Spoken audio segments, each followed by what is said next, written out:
Disculpe, eso es para usted. Muchas gracias.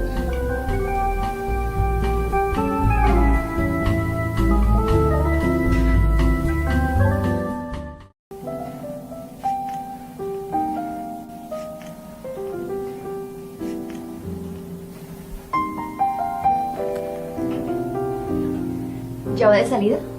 Sí. Ay, yo que le traía eso. Bueno.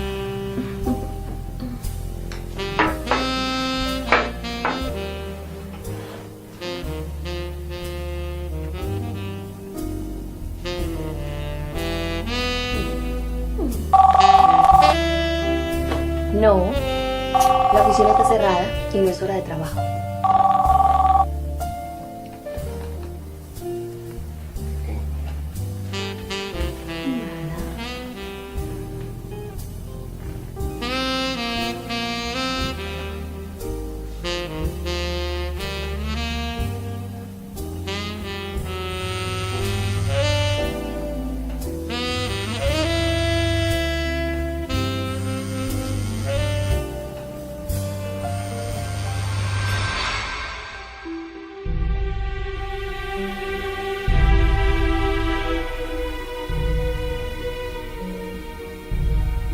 Bueno, amor.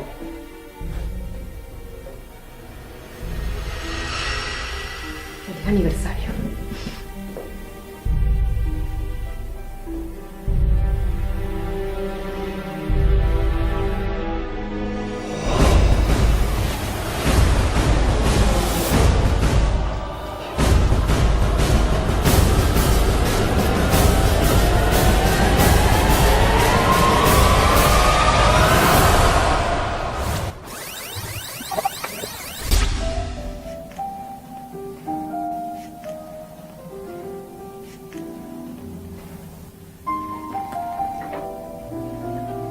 ¿Ya va de salida? Sí. Ay, pero si le traía esto. No. Gracias. Disfrútalas.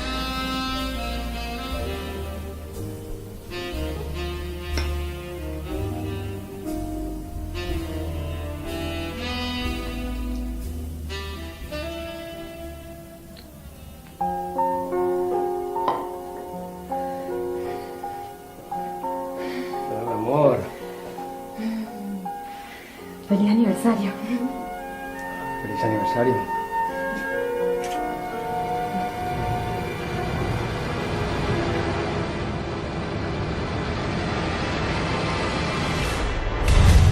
Si pudiera echar el tiempo atrás.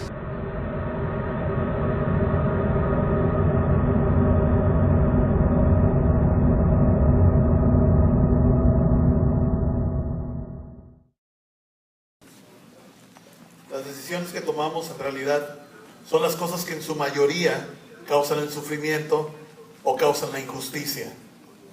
Son estas las decisiones que vienen a nosotros y cuando nosotros tomamos una decisión inadecuada, que escogemos el lado de la maldad, precisamente es lo que provocamos, o sufrimiento o injusticia. Durante 2 semanas hemos estado platicando de este tema de por qué. ¿Por qué si Dios es tan bueno permite la injusticia? ¿Por qué si Dios es tan bueno permite la maldad? ¿Por qué si Dios es tan bueno hay sufrimiento en la tierra? Y hemos estado platicando de ello y hemos estado diciendo que en realidad Dios no es quien ha creado el sufrimiento y quien ha creado la maldad, y mucho menos que es un Dios injusto. Pero sí hemos estado platicando que somos nosotros los que decidimos hacer el mal, los que decidimos la maldad, los que decidimos que haya injusticia en la tierra a través de malas decisiones. Eso nos dio Dios, nos dio la oportunidad de tomar decisiones a cada uno de nosotros. Tú y yo tenemos una cosa que se llama libre albedrío, con el cual decides qué hacer o qué dejar de hacer. El día de hoy vamos a estar hablando precisamente sobre la maldad y vamos a estar contestando la pregunta: si Dios es tan bueno, ¿por qué existe la maldad? ¿Por qué existe la maldad? En 2 semanas más tenemos 2 pláticas más para concluir esta serie. La siguiente plática, que es el próximo domingo, estaremos hablando de cómo enfrentar el peor día de tu vida. Si estamos hablando del sufrimiento, necesitamos herramientas prácticas para poder verdaderamente cómo enfrento el peor día de mi vida. Y finalmente, el último domingo de nuestra serie, vamos a estar platicando de cómo ayudar a otros en el peor día de su vida. Y decíamos que ya hemos tocado los temas del sufrimiento y también hemos tocado el tema de la injusticia. Y nuevamente, ¿no? Decíamos que esto viene a causa de nuestras decisiones, como la imagen que veíamos hace unos momentos en el video. Un hombre decide, él decide, no ir con su familia, quedarse con una mujer ahí que posiblemente era su asistente y caer redondito ahí, ¿no? Trayendo maldad a su vida, trayendo destrucción a su matrimonio. Y son malas decisiones. Entonces, el día de hoy vamos a ver el tema de por qué existe la maldad. Y número 1 ya está en sus bosquejos. ¿Cuál es su fuente? Número 2, ¿cómo opera en nosotros? Y número 3, ¿cuáles son los antídotos que nosotros podemos usar para contrarrestar nuestra propia maldad? Entonces empecemos ya en el punto número 1. Y dice en sus bosquejos, ¿cuál es la fuente de la maldad? ¿De dónde viene esta maldad? ¿Verdad? Y decíamos que la maldad es la decisión que nosotros tomamos por hacer el mal. Pero, ¿cómo es eso? ¿De dónde viene? ¿Cómo es que de repente se me ocurre? ¿Cómo es que de repente yo pienso en hacer algo malo? ¿Dónde obtendremos esta inspiración, por decirlo así, de tomar malas decisiones? La verdad es que hay una fuerza operando en nuestra contra. De manera muy tramposa está operando ahí en lo oculto, donde nosotros no lo podemos distinguir y no lo podemos ver con claridad, pero hay una fuerza operando ahí que nos incita a tomar decisiones llenas de maldad. A esa fuerza la Biblia lo llama Satanás, el ladrón, 1000 nombres el diablo le pone, pero en este caso lo vamos a mencionar como el ladrón. Y ahí en sus hojas, precisamente en la cita de Juan 10:10, dice: el ladrón solamente viene para robar, matar y destruir. Yo vine, y esas son las palabras de Jesús, para que la gente tenga vida y la tenga en abundancia. Si somos sinceros, de repente nos vamos a poder dar cuenta que vienen algunos pensamientos a nuestras mentes que nos sorprenden. Usted se va a poder identificar cuando yo le diga que de repente estamos todos tranquilos, estamos en una reunión familiar y de repente se nos viene un pensamiento perverso. Yo me dice, ¿de dónde salió esta cosa, no?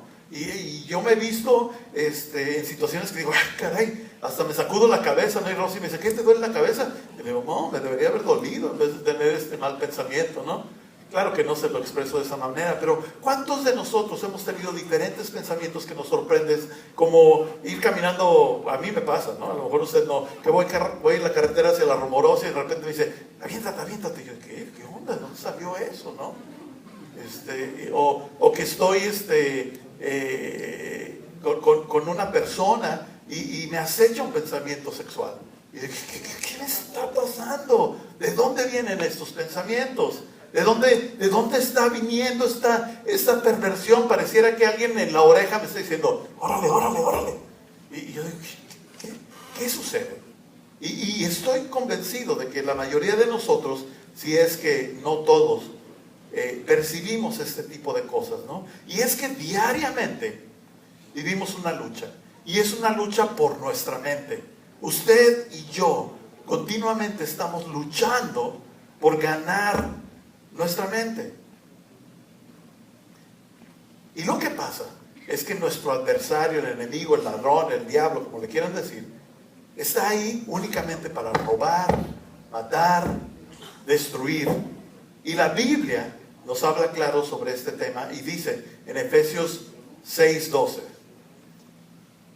pues no luchamos contra enemigos de carne y hueso, sino contra gobernadores malignos y autoridades del mundo invisible, contra fuerzas poderosas de este mundo tenebroso y contra espíritus malignos de los lugares celestiales. En realidad yo no quiero pasar mucho tiempo hablando de ese punto en sí, pero sí quiero dejar claro que esta lucha por nuestra mente es una lucha que tenemos todos los días, entre decidir entre lo correcto entre lo incorrecto y lo correcto, entre lo bueno y lo malo. Es esa lucha clásica que por muchos años hemos visto en la tele, en el cine representado, la lucha contra el bien y contra el mal. Esa lucha verdaderamente se da aquí, en nuestra cabeza, en nuestra mente. El problema, decíamos hace un momento, que a esta lucha le encanta vivir oculta. Le gusta que no nos demos cuenta quién nos está aconsejando. Le gusta que no lo descubramos. Le gusta estar oculto. Dice, ay, si eso se siente tan bien, ¿por qué va a ser algo malo? Pero nosotros debemos estar alertas para contraatacar estas situaciones. Estas situaciones nosotros les llamamos tentaciones, ¿verdad? Las tentaciones para hacer maldad. Y ahora sí, en sus bosquejos, en el punto número 2 dice, ¿cómo opera entonces la maldad en nosotros? Si sabemos que hay un operador atrás de la maldad, sabemos que hay alguien ahí atrás empujando, promoviendo, luchando por nuestra mente, inspirándonos a hacer el mal. Bueno, entonces, ¿cómo es que opera dentro de nuestra mente? ¿Cómo es que opera la maldad? Y la manera en que nuestro enemigo obra en nuestra mente es induciéndonos hacia la maldad, y a esto decíamos que le llamamos tentaciones.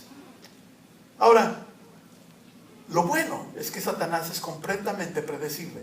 Usted puede saber exactamente cómo él lo va a inspirar, de qué manera va a trabajar en su vida, de qué manera va a trabajar la maldad en su vida. Y en Juan 3:16 encontramos que dice, pues Dios amó tanto al mundo que dio a su único Hijo para que todo el que en él crea no se pierda, sino tenga vida eterna. Y en 1 Juan 2:15 dice, no amen a este mundo ni las cosas que les ofrece el mundo, porque cuando aman al mundo no tienen el amor del Padre en ustedes.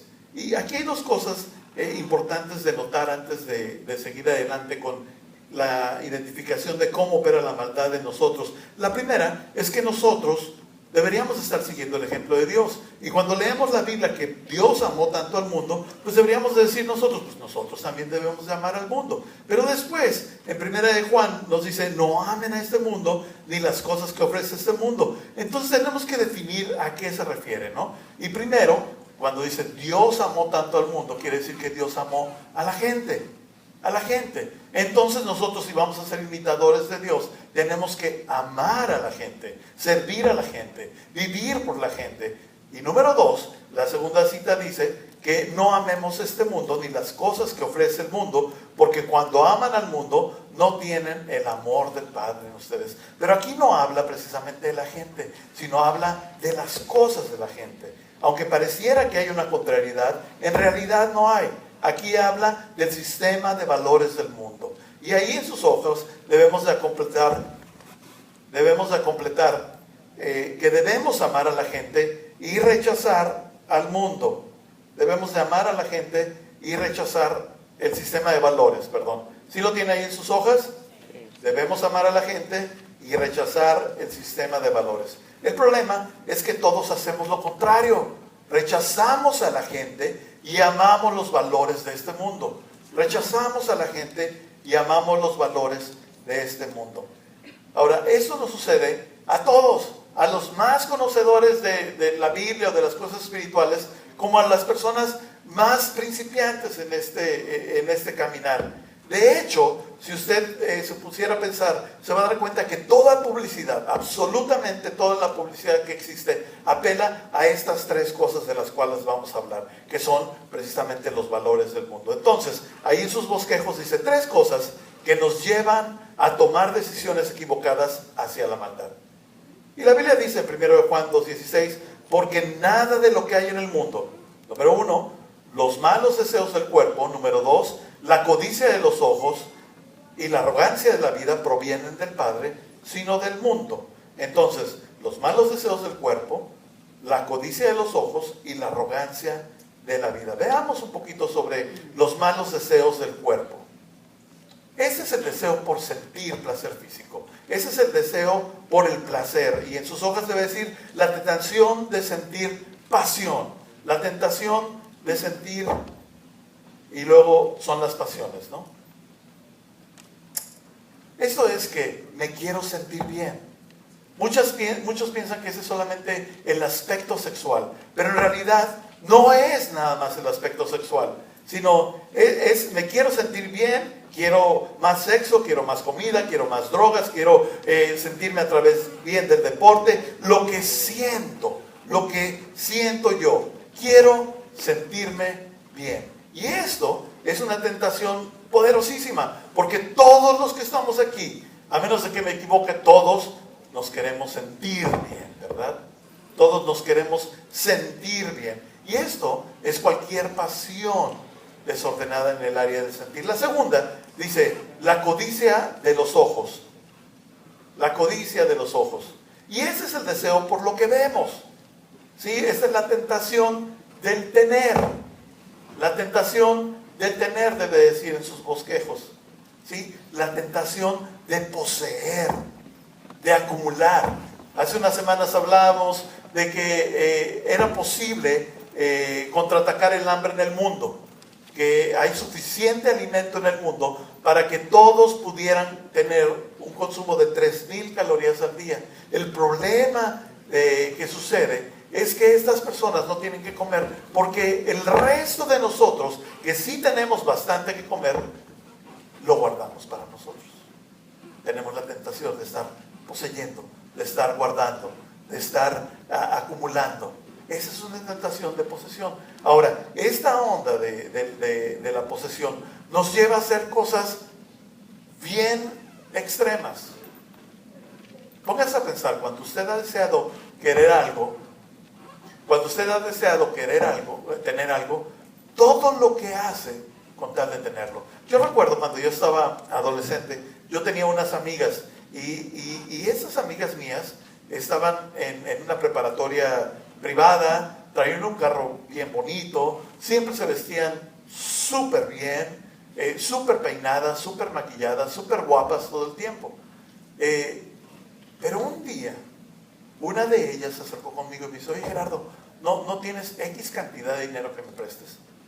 Y yo le dije, pues no tengo tanto, pero traigo un poco menos. Me dice, ¿me lo puedes prestar? Y yo no le iba a preguntar para qué, ¿no? Pero le dije, ¿para qué? Y me dice, es que no tenemos para pagar la luz en la casa.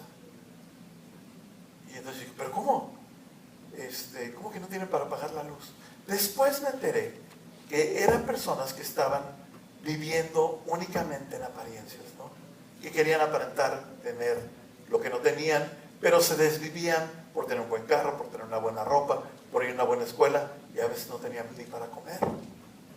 ¿Qué condición tan extrema?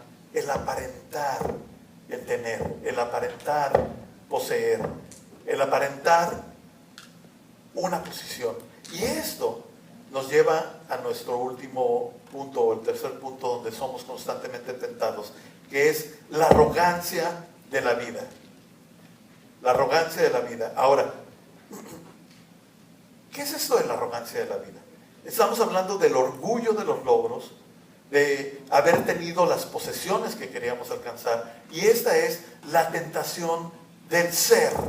Ahí en sus hojas lo pueden llenar. Es la tentación de ser. Entonces tenemos tres cosas, ¿no? La primera, la tentación de sentir. La segunda, la tentación de tener. La tercera, la tentación del ser. ¿Verdad? Quiero ser conocido. Quiero ser famoso. Quiero ser envidiado. Quiero que otros piensen que soy mejor que ellos. La tentación del ser. Y es en estas tres áreas donde constantemente nuestra vida es tentada. Ahora, en resumen, estos, para que no se les olvide, si algo no se les va a olvidar el día de hoy es esto, ¿no? Estamos hablando de pasión, posesión y posición. Y muy conocido en el lenguaje mexicano, la lana, la dama y la fama. Entonces, si usted pudiera de una manera muy común definir cuáles son las tres más grandes tentaciones hacia la maldad, es la lana, la dama y la fama. Esas tres áreas representan precisamente las tentaciones hacia nosotros hacer maldad. En esas tres áreas se concentran la mayoría de las cosas. Y en estas tres áreas son donde siempre Satanás, o el enemigo, o el diablo, o el ladrón va a querer robar de nuestra vida. Estas tres áreas. Y eso lo vemos desde el principio de la Biblia, en Génesis. Luego pasamos a la mitad de la Biblia con Jesús. Y luego lo vamos a ver cómo lo vivimos nosotros. Estas son las tres áreas donde vamos a estar siendo atacados. Ahora, hablando de Adán y Eva, ahí en sus bosquejos está Génesis 3:6, y dice, y vio la mujer que el árbol era bueno. ¿Recuerdas cuando fue tentado a Adán y Eva? Dice, y vio la mujer que el árbol era bueno. O sea, se veía y sabía rico, ¿verdad? Esos son los malos deseos del cuerpo. El sentir, el sabor. Y luego seguimos con nuestra escritura y dice, y que era agradable a los ojos. La codicia de los ojos, lo quiero tener. La codicia de los ojos, debe decir ahí su bosquejo. Lo veo y lo quiero, ¿verdad? Y finalmente dice, deseable para alcanzar sabiduría. La arrogancia de la vida. Entonces vemos desde un principio el sentir, el tener y el ser. El sentir, el tener y el ser. En sus bosquejos tiene que leerse, quiero sentir el sabor, luego la codicia de los ojos y al final la arrogancia de la vida. ¿Por qué? Y en Génesis 3:5 dice, hablando otra vez Satanás a Eva, sino que sabe Dios que el día en que comáis de este fruto, serán abiertos vuestros ojos y seréis como dioses. ¿Por qué nunca le dijo, sabes qué? Si te comes este fruto, te vas a hacer como yo? Pues porque no era una tentación, ¿verdad? Sin embargo le dice, si te comes este fruto, vas a ser como Dios. ¿Quién de nosotros nunca ha tenido la tentación de ser como un Dios? Yo recuerdo una película donde un actor, Baldwin, la hace de doctor. Y hay una escena donde dicen, oye, es que tú tienes un complejo de Dios. Y él dice, ¿complejo de Dios? ¿Cómo que complejo de Dios? Dice, a ver. Cuando ustedes están ahí en la iglesia pidiéndole a Dios que sane a su mamá, a su hijo, a su abuelita, mientras yo la estoy operando, dice, ¿dónde está Dios? ¿Está ahí en la iglesia? ¿O está operando a su mamá, a su abuelita, a su hija? Dice, yo soy Dios, ¿no? Yo, ay, me quedé muy sorprendido. Pero hay muchas personas que dicen, yo soy el centro del universo. Yo soy Dios verdaderamente. Y esa es una mentira total. Y todos nosotros somos tentados constantemente a sentir este complejo de ser como Dios, de ser Dios. Y muchas veces las personas que se encuentran en autoridad y en puestos muy fuertes y hacen su trabajo en gobierno tienen este complejo de todo lo puedo, todo lo sé y todos tienen que hacer lo que yo digo y cómo yo lo digo. Entonces veíamos el ejemplo de Adán y Eva. Eva fue tentada en las tres áreas, en el sentir, en la codicia y en la arrogancia. Luego vemos en la vida de Jesús, empezamos al principio de la Biblia, vámonos a la mitad de la Biblia, donde está Jesús y dice Lucas 4:3, entonces el diablo le dijo, si eres el Hijo de Dios, dile a esta piedra que se transforme en pan. Jesús había ayunado durante 40 días, estaba orando, estaba en el desierto y él había decidido tener este ayuno únicamente para dedicarlo a la oración. Pero entonces el diablo se le acerca y le dice, oye, espérame, si eres el Hijo de Dios, dile a esta piedra que se transforme en pan. Nuevamente, ahí en sus hojas podemos leer que la tentación aquí es la del sentir. El sentir, quiero satisfacerme. ¿Había algo malo con que Jesús tuviera hambre? ¿Había algo malo en el querer comer? En el usar sus dones para transformar una piedra en pan y comérselo, realmente no había nada de malo en eso. Lo único es que sus dones no eran para servirse a él mismo, sino servir a otros. Jesús fue tentado también. Y por eso dice la Biblia que él fue tentado en todas las cosas, igual que nosotros, sin embargo, nunca cayó en pecado. Entonces vemos que Jesús es tentado en el sentir. En el sentir. Luego, en Lucas 4:7 dice, te daré todo esto si me adoras. ¿Sí? El diablo dice, mira, todo esto te lo voy a dar si solo me adoras. La tentación del tener, ahí en sus bosquejos debe decir, tentación del tener, de poseer. Y en Lucas 4:9 dice, si eres el Hijo de Dios, tírate. Lo llevas a un lugar alto y le dices, tú eres el Hijo de Dios, tírate. Al fin los ángeles van a venir a cacharte, ¿no? Y le está diciendo, todos se van a dar cuenta que eres Dios, todos se van a dar cuenta que verdaderamente Jesucristo es Dios encarnado. Si te avientas un clavado y haces un espectáculo, que unos ángeles vengan y te cachen, todos van a decir, ¡wow! La tentación del ser. Entonces volvemos a las tres tentaciones, sentir, tener y ser. Y con el fin nada más de llevárnoslos a nuestra memoria, la lana, la dama y la fama, ¿no? En el sentido de memoria, porque Jesús en esa escritura no fue tentado de esta manera. Ahora, pensemos por un momento. Adán y Eva fueron tentados de esta manera. Jesús fue tentado de esta manera. ¿Qué te hace pensar que tú y yo no somos constantemente inducidos al mal en esas tres áreas?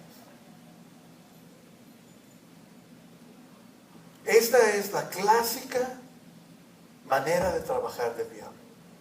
Y tú y yo tenemos que descubrir esto, sacarlo a la luz, para que no nos afecte más.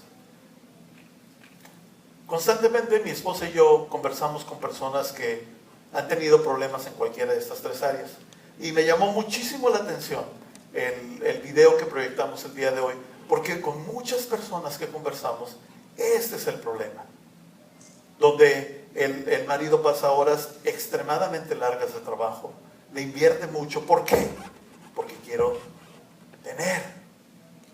Pero después empieza a perder en casa, ¿no? Donde una esposa le dice, a ver, tú te la pasas todo el día trabajando, que mira nada más, eres un irresponsable en tu casa, no vienes a estar con nosotros, todo el día crees que lo único que queremos es dinero, y bla, y bla, y se lo pone como camote, ¿no? Con justa razón. Pero este hombre llega a su oficina, normalmente con un asistente con buena presentación, y le dice, ay, licenciado, doctor o ingeniero o jefe, usted siempre tan guapo, usted siempre tan bueno, usted siempre tan buena persona, mire nada más qué bonita corbata. Y se empieza a infiltrar ahí en la mente, ahí se queda. Y el cuate llega ese día otra vez a su casa y llega a cenar o llega a aterrizar. Y se encuentra con una persona que dice, qué bárbaro, irresponsable, esto, que hay más allá. Finalmente él decide decir, oye, a ver. Yo trabajo como burro para darle de comer, casa, carro, todas las necesidades a mi familia, y ellos no me aprecian. Y aquí tengo una chava de la mitad de la edad de mi esposa, que me aprecia, que me dice lo guapo que soy, lo bueno que soy, lo audaz que soy, lo bueno y hábil para los negocios que soy. Me ofrece unas fresitas con ¿qué era? Con whipped cream, que no sé exactamente qué le ofreció cuando le dijo fresas. Pues le traigo esto, ¿no? Pero lo que ella decía, le traigo mi cuerpo, o sea. Y en vida real, no ha sido una vez que hemos platicado con hombres que deciden por entregarse a una pasión. Pero es una cadenita, ¿no? Empezó con el tener y terminó con la pasión. La lana, la dama y la fama. ¿Quién creó la maldad? Fue Dios que le dijo, órale, ahí una chava. Él fue tentado por el vil diablo, ¿no? Pero él tomó la decisión para la maldad. Él tomó la decisión para hacer algo injusto, para romper un compromiso que él hizo en un altar o delante de un juez, de ser fiel de por vida a una sola mujer. Eso es la maldad. Quiero nada más mencionar entre paréntesis, como un pequeño mensaje sobre esto. Nosotros estamos convencidos que aún cuando esto ha sucedido en el matrimonio, Dios puede restaurar los matrimonios. Yo no sé en qué condición usted venga el día de hoy. Ni sé si su pareja lo dejó y se fue con otra o con otro, o está viviendo una tensión ahorita, actual, una cosa muy similar, porque eso es súper común. Yo no tengo idea cómo venga usted. Lo único que yo sí sé es que Dios puede transformar esa situación. Y lo primero que Dios hace es lo transforma a usted. Y cuando Dios lo transforma a usted, las cosas empiezan a ser cada día más posibles. Entonces, ¿cómo le podemos hacer? ¿Cómo le podemos hacer para contrarrestar esta fuerza? Ya hablamos que es el diablo, el ladrón, Satanás, el que es el autor del mal que viene a nosotros para que tomemos las decisiones de hacer maldad en esas tres áreas: en el sentir, en el tener y en el ser. Son las tres áreas donde somos tentados, ¿verdad? Pero ¿cómo le podemos hacer? Hay tres antídotos y uno es para cada una de estas áreas. Y ahí en sus bosquejos, donde dice cuáles son los antídotos contra la maldad. ¿Cuáles son los antídotos contra la maldad? Son tres los antídotos y son: número uno, la integridad. La integridad. El antídoto contra la tentación del sentir es la integridad. Ahí lo pueden apuntar en sus hojas. ¿Qué quiere decir íntegro? Una persona íntegra es una persona que es la misma en todos lugares. Una persona que aquí es la misma, que en su trabajo es la misma, que en su relación con su esposa, con su pareja, es íntegra, es la misma persona. No hay cambios en esas personas, no tiene departamentos en su vida, ¿verdad? Ustedes van a recordar la historia del Titanic. Y la historia del Titanic es uno de los barcos más hermosos que se había construido hasta el momento. Pero ese barco, decían que era un barco inundible. Y lo que pasa es que el casco que va alrededor del barco, normalmente hagan de cuenta que tiene doble forro y en medio queda un vacío. Los barcos antes solamente tenían un compartimento, era todo el casco uno solo. Pero cuando hicieron el Titanic, dijeron: no lo vamos a hacer así, vamos a hacer departamentos allá adentro. Entonces el casco, en vez de ser una sola pieza, está dividida en varias piezas, de tal forma que si se perforaba una pieza, solamente se llenaba de agua ese pedazo y no todo el casco. Todos sabemos la historia del Titanic, que efectivamente se golpeó uno de esos pedazos y entró agua al barco, y de todas maneras se hundió, ¿no? Porque se cayó el peso de ese lado. Esos son diferentes departamentos. Pero de la misma manera en que este barco nos da el ejemplo de ser inundible y con un solo departamento fallido, un solo cajón, un solo pedazo en su casco, fue suficiente para llevar el hundimiento de este barco. Así es nuestras vidas. Si nosotros tenemos nuestras vidas divididas y en unas áreas somos íntegros, en otras áreas no somos íntegros, vamos a terminar hundiéndonos. Vamos a terminar como el Titanic. Nosotros tenemos que ser íntegros y conocidos. Íntegros y conocidos. Y vamos a hablar un poquito más adelante de esto, de ser conocidos. Pero un pecado, una maldad puede ser practicada en secreto. Pero ¿sabe una cosa? Siempre va a afectar en público. Usted puede hacer algo en secreto, lleno de maldad, ahí donde usted cree que nadie se va a enterar y posiblemente tenga razón, pero los efectos de lo que está haciendo van a ser públicos. Y no precisamente para que se den cuenta todos, sino a las personas que usted está afectando con decidir para con la maldad. Cuando nosotros no somos personas íntegras, estamos engañando a las personas que nos rodean. Tenemos que ser personas íntegras. Y ahorita voy a retomar el tema. El segundo antídoto es la humildad. Y es el antídoto contra la tentación del ser. La tentación del ser. Que es el tercer punto ahí en el bosquejo. Es el antídoto contra la tentación del ser. La humildad. ¿Qué es esto de ser humilde? No es precisamente andar con la cabeza agachada, sino ser humildes, ser una persona honesta con nuestras debilidades. Y precisamente cuando nosotros vivimos una vida dividida y queremos no demostrar nuestras debilidades, nos hundimos en ellas.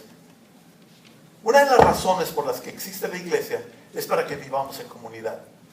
No para que sea un chismerrío aquí, que todos nos enteremos de todo lo que está sucediendo en la vida de los demás, sino para que nos apoyemos, nos empujemos, nos levantemos y nos saquemos adelante los unos a los otros.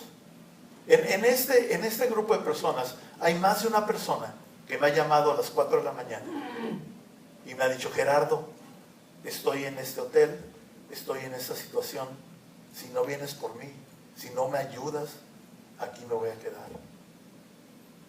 Una onda sexual, una onda de drogas, y no porque yo sea el superhéroe, sino porque yo comprendo que nos necesitamos uno al otro.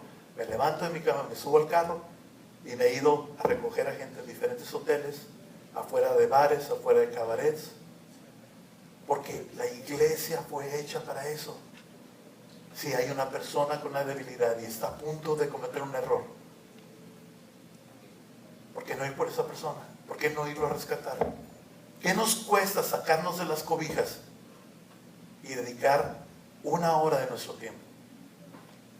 Muchas veces no ha sido 1 hora, muchas veces ha sido recoger a una persona que se ha estado drogando y tenerla que ayudar, pasar la mañana con él, llevarlo o ella, llevarlo a desayunar. Simplemente no tengo que decir nada, no tengo que decirle: es que Dios, y mira, nada más soy. Simplemente extender mi mano y decirle: ¿sabes qué, mano? En medio de tu debilidad yo estoy contigo, te quiero ayudar, quiero que cualquier otro día me llames a la 1, 2, 3 de la mañana. Hay una historia de un hombre de una iglesia en Costa Mesa, la iglesia se llama Calvary Chapel, y ahí tenían grupos de hombres, y uno de esos hombres tenía un problema de alcoholismo, y él había dejado ya el alcoholismo por un tiempo, pero un día le fue re mal en su casa, le fue muy mal en su trabajo, y entonces él iba pasando por un bar y dice: híjole,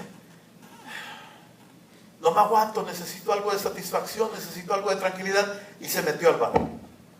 Y siendo un alcohólico, pues ya iba por la quién sabe cuál copa. Y pasó otro amigo de él y alcanzó a verlo en el bar. Dijo: ah, caray. Entonces le llamó al grupo al que pertenecía él, de un grupo pequeño: oigan, pues fíjense que fulano está aquí en el bar.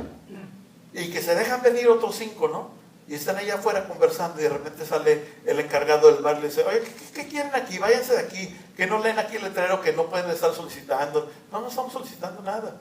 ¿Y entonces qué quieren? Dice: mire, allá adentro hay un amigo nuestro, no fuera tan amable de llamarle, de decirle que estamos aquí afuera. Ay, 2, 3 cosas ahí maldicientes les dice, y entra otra vez al bar, ¿no? Entonces estos 5 le llaman a otros y dicen: oigan, estamos aquí afuera, vengan a ayudarnos, y llegan 20, y sale del bar bien enojado y dice: ¿qué? Ya les dije, y dice: mira, no queremos ningún problema contigo, no pudieras decirle a nuestro amigo que aquí estamos afuera, que lo estamos esperando. Y ese cuate se enojó más, ¿no? Pero los amigos le llamaron a otros amigos, y la historia cuenta que había como 80 personas allá afuera del bar. Y entonces el encargado del bar agarra y lo saca el amigo, ¿no? Y cuando se da cuenta que hay 80 personas afuera esperándolo, no para regañarlo, ni golpearlo, ni desecharlo, sino para abrazarlo y decirle: cualquier que sea tu situación, queremos servirte. Cualquier que sea tu sufrimiento, queremos apoyarte. Y si no hay más que estar contigo, eso queremos hacer. Cuando escuché esa historia me sorprendió mucho, porque el que estaba enseñando era el pastor de la iglesia. Y decía: nunca más he tomado una gota de licor. Me impactó tanto, porque esto es lo que deberíamos estar haciendo como iglesia. Cuando nosotros somos transparentes con nuestras debilidades y vivimos en humildad, y no decimos que somos tan fuertes, tan rudos y tan todo lo puedo, sino necesito de los demás para poder caminar en mi vida. Es el antídoto. Es el antídoto para el ser, es la humildad. Y finalmente, el antídoto para el tener es generosidad. La generosidad. Yo no estoy hablando de que den dinero a la iglesia, eso me tiene pero sin cuidado. Pero tenemos que vivir vidas generosas. ¿Cómo es posible que nos dediquemos a acumular? Y banco, y quiero, y voy, y me gasto, y ahorro para mi viaje, y ahorro para mí eso, y ahorro para el más allá, y yo. Y que no tengamos la bondad de comprarle 2 tacos a un cuate que está en la banqueta ahí, mientras nosotros estamos poniendo una trancada, ¿no? ¿Cómo es posible que no podamos tomar $25 al mes y mandárselos a World Vision? No, es que se transan la lana. ¿A ti qué te importa? ¿Cómo es posible que no nos involucremos con las necesidades de los demás? ¿Cómo es posible que vayamos en la carretera y veamos una señora ahí en el carro así, como sacada de onda, y dice, no tengo tiempo, yo tengo que ir a trabajar? No nos damos la tarea de tener una generosidad, de ir por un galón de gasolina y echárselo. ¿Por qué vivimos así? ¿Por qué vivimos tan gobernados por nuestros propios yos? En vez de ser generosos en todos los sentidos. ¿Por qué yo como padre debo traer la cartera llena de dinero? Y que mi esposa y mis hijos no tengan para cualquier placer que ellos quisieran tener. ¿Qué acaso mi tarea como jefe, como cabeza de mi casa, no es facilitar sus vidas y ayudar a que ellos sean mejores personas?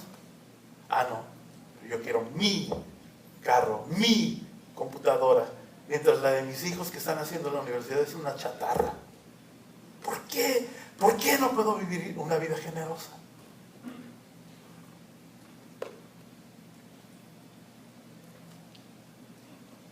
Porque el tener nos gana. 3 tentaciones vamos a tener toda la vida: el sentir, el tener y el ser. Y contra esas 3 tentaciones tenemos que vivir en integridad, en generosidad y en humildad.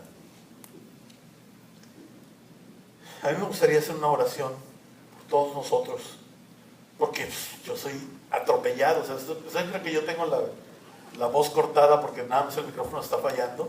Sino porque yo lucho con esas 3 cosas todos los días. Todos los días yo tengo que negarme a mí para vivir como una persona íntegra, para vivir como una persona generosa. Y yo necesito ayuda. Yo no puedo solo. Y esa ayuda se llama Dios en nosotros. Su fuerza y su presencia en nuestras vidas nos pueden ayudar a ser así. Porque tenemos todo el volumen de la otra voz. A toda chilla lo tenemos. En todas las cosas, en toda la publicidad, en todos los medios. Nos dicen, debes de poseer, debes de ser, debes de satisfacerte. Y el volumen que nos dice, no, debes de ser una persona generosa. Debes de ser una persona íntegra. Lo tenemos el volumen súper bajito. Y es hora que le pidamos a Dios que ese volumen, el volumen de su presencia en nosotros, nos ayude a enfrentar la vida. Si ya estamos hartos de un mundo lleno de maldad, en usted y en mí está la decisión de contrarrestarla. ¿Por qué no me acompaña con la oración?